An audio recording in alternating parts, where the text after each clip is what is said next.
ചില സമയത്ത് ചില ആളുകളോട് പറയുന്ന ഒരു ഗുഡ് ബൈ ഉണ്ട്. നമ്മൾ ചിരിച്ചുകൊണ്ടാ പറയാ, പക്ഷെ നമ്മളെ മനസ്സിൽ ഭയങ്കര സങ്കടം ഉണ്ടാവും. ഇത് നമ്മൾ സ്നേഹിക്കുന്ന ആളുകളോട് പറയുന്ന ഗുഡ് ബൈ ഒന്നല്ല കേട്ടോ. അതായത് ചില യാത്രയിൽ നമ്മൾ കുറച്ച് ആളുകളെ പരിചയപ്പെടും. അത് ചിലപ്പോൾ ഒരാളാകാം, ചിലപ്പോൾ ഒന്നിലേറെ പേരുണ്ടാവും. ഈ ആളുകളായിട്ട് നമുക്ക് യാതൊരു വിധത്തിലും മുൻപരിചയങ്ങളോ കാര്യങ്ങളോ ഒന്നും ഉണ്ടാവില്ല. ഓരോ പേര് പോലും നമുക്കറിയില്ല. എന്തിന്, നമ്മൾ അതേ പ്രായം പോലും ആവില്ല.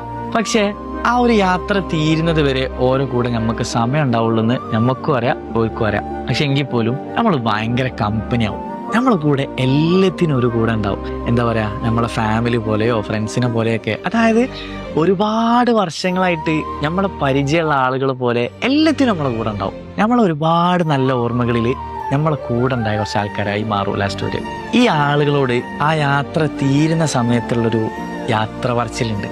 നമ്മളിങ്ങനെ ചിരിച്ചുകൊണ്ട് കൈ കൊടുത്തിട്ട് പറയും, അപ്പൊ ശരി, ഇനി ഇതേപോലെ എവിടെയെങ്കിലൊക്കെ വെച്ച് കാണാം, അല്ലെങ്കിൽ ഇതേപോലെ വേറൊരു യാത്രയിൽ വീണ്ടും കാണാം എന്നൊക്കെ പറയും. ആ ഒരു കുറച്ച് സമയം കൊണ്ട്, വളരെ കുറച്ച് ദിവസം കൊണ്ട് നമ്മളെ ഫേവറേറ്റ് ആയി മാറിയ ആൾക്കാരാണ് അവര്.